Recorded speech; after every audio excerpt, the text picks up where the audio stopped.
Comment transformer ton corps? C'est très simple, fais de la muscu de façon régulière, avec suffisamment d'efforts, en mangeant assez et en t'assurant de récupérer entre chaque séance. Et au bout de 2 à 3 mois, tu commenceras à prendre du muscle. D'ici 1 à 2 ans, tu seras indéniablement musclé.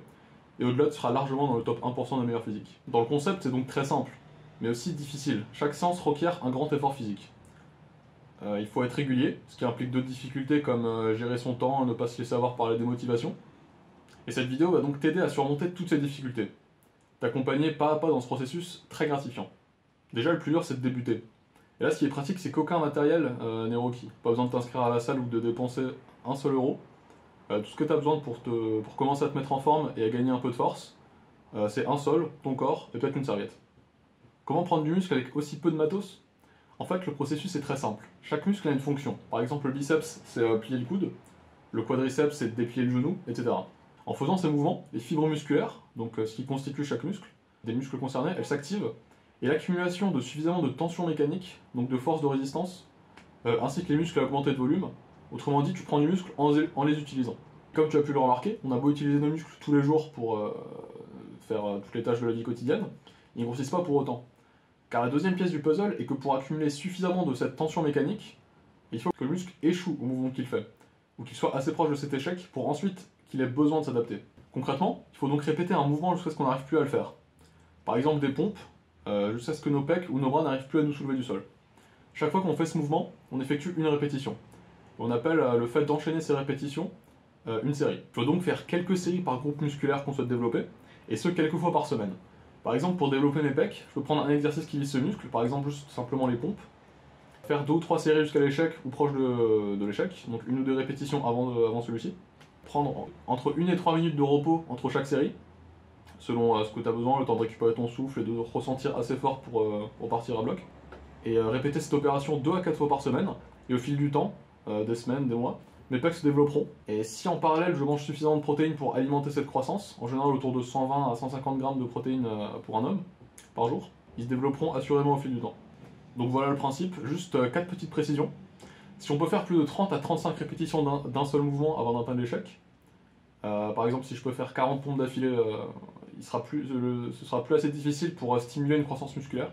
Il faut donc rendre l'exercice plus difficile, soit en ajoutant des poids, donc pour des pompes, mettre un sac à dos lesté ou juste mettre du poids sur son dos, ou en faisant une variation plus dure du même mouvement. Par exemple, pour les pompes, ce serait surélever ses pieds, donc faire des pompes déclinées, ce qui permet d'avoir plus de poids sur l'avant de son corps et qui rend donc l'exercice plus difficile. Deuxième point, la technique d'exécution, donc comment tu fais l'exercice est très importante. Pour reprendre l'exemple des pompes, si tu descends pas jusqu'en bas ou si tu baisses les hanches, tu rendras l'exercice plus facile. Et soit tu stimuleras moins le muscle ciblé, soit d'autres muscles prendront le dessus, par exemple souvent les épaules pour les pompes mal faites, ce qui dans les deux cas est indésirable. Troisième point, c'est très important de savoir ce qu'est véritablement l'échec musculaire. C'est pas quand juste l'exercice commence à être désagréable ou à être trop dur, c'est quand on peut plus physiquement faire une seule répétition de plus, même si notre vie en dépendait. C'est donc très important de se pousser au max et vraiment de rechercher cet échec pour apprendre à le reconnaître. Et enfin, il y a une nécessité de progression. Au fil du temps, tu deviendras plus fort, et donc il faudra augmenter la difficulté relative de l'exercice. Globalement, en devenant plus fort, tu prendras de la masse musculaire. Donc au fil du temps, plus tu deviens fort, plus tu prendras des muscles. Voilà, maintenant que tu as le concept, il suffit de l'appliquer pour chaque groupe musculaire, savoir notamment les pecs, les biceps, les triceps et les deltoïdes, donc les épaules, trapèze et grands dorsaux pour le dos, les quadriceps, ischio-jambiers et mollets pour les jambes, et après des plus petits groupes comme les avant-bras, la nuque ou les abdominaux. Bien sûr, il faut y aller progressivement, et au début tu pourras pas enchaîner les exercices 6 jours par semaine dans des séances de 2 heures, et c'est même pas le but, c'est trop long. Je peux donc te proposer de commencer par 3 ou 4 courtes séances par semaine, sans matériel. Il y aura des variantes selon le matériel à ta disposition, par exemple si tu as une barre de traction ou accès à une salle. Chaque matériel en plus permet d'aller plus loin et d'entraîner plus précisément un groupe musculaire, mais tu peux rester sans équipement pendant plusieurs mois au début et toujours progresser. Au début je te propose 3 séances par semaine, le temps pour ton corps de s'habituer à l'exercice. Normalement, dans les 2 premières semaines, tu auras quelques courbatures. Et puis, tu pourras progressivement passer à 4, 5, voire 6 séances par semaine. Donc, pour ce programme de remise en forme, édition sans matos, 3 jours par semaine, en visant à chaque fois le haut comme le bas du corps, et avec un jour de repos entre chaque séance. Tu peux donc faire lundi, mercredi, vendredi, ou mardi, jeudi, samedi, comme tu veux. Le but, c'est vraiment de se mettre à l'effort, d'apprendre à ressentir chaque muscle. Pour le premier jour, la première séance, 3 séries de pompes au maximum, jusqu'à ce que tu sois à l'échec. Puis 3 séries de squats entre 10 et 20 répétitions. 3 séries de curls jambes à la serviette pour l'arrière des jambes, les ischio-jambiers. Donc 3 séries de 8 à 12 répétitions. Puis 3 séries d'Ironman de 10 à 15 répétitions. Le dos, c'est un groupe musculaire assez difficile à travailler sans équipement, mais ça permet de déjà le conditionner un petit peu. Puis 3 séries de tirage serviette de 10 à 15 reps. Et enfin 3 séries de sit-ups pour les abdos jusqu'à 30 répétitions.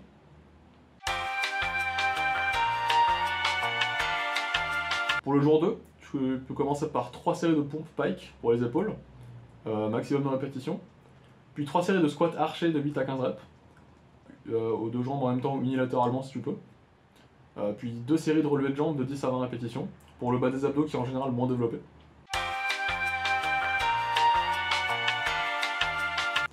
Et enfin, troisième jour, à nouveau 3 séries de pompes au maximum, puis 3 séries de dips chaises de 8 à 15 répétitions, 3 séries de tirage serviette de 8 à 12, 3 séries de squats de 10 à 20 répétitions, 3 séries de sit-ups pour les abdos jusqu'à 30 répétitions, et enfin 3 séries d'Ironman de 10 à 15 répétitions.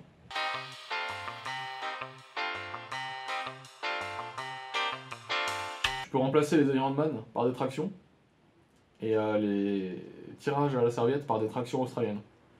Si tu as encore un petit peu plus d'équipement chez toi ou dans une salle d'hôtel ou à ton travail, par exemple des haltères, un poids, une barre, enfin des poids, une barre et peut-être un rack à squat, tu peux mettre du poids sur tes squats, remplacer les pompes pike par de l'overhead press, à la barre ou aux haltères comme tu veux, et remplacer le tirage serviette pour les jambes par des deadlifts roumains à la barre ou aux haltères comme tu préfères, et intégrer du curl aux haltères à la place du curl serviette pour les biceps. Tu peux aussi remplacer une des deux pompes, donc dans le jour 1 ou jour 3 par du bench press, du développé couché. Et enfin, si tu as accès à une salle de sport commerciale où tu peux prendre un abonnement, etc., ce qui n'est pas du tout obligatoire, c'est quasiment le même programme, tu peux juste échanger certains exercices par leur variation avec des machines, si tu préfères. Par exemple, les tractions, tu peux les remplacer par des lat pull-down, ce qui peut être plus simple si tu préfères, surtout au début. Voilà, avec ce petit programme, tu as de quoi tenir pendant plusieurs mois au minimum, à bien progresser, à commencer à prendre du muscle. Et n'hésite pas à t'abonner pour ne pas louper les prochaines vidéos. Je te montrerai un programme plus avancé. Je te montrerai aussi les variations pour les pompes et les tractions, si c'est trop dur ou trop facile. Et enfin, je t'expliquerai comment parfaitement t'échauffer avant chaque séance, pour éviter les blessures et mieux performer. À la prochaine!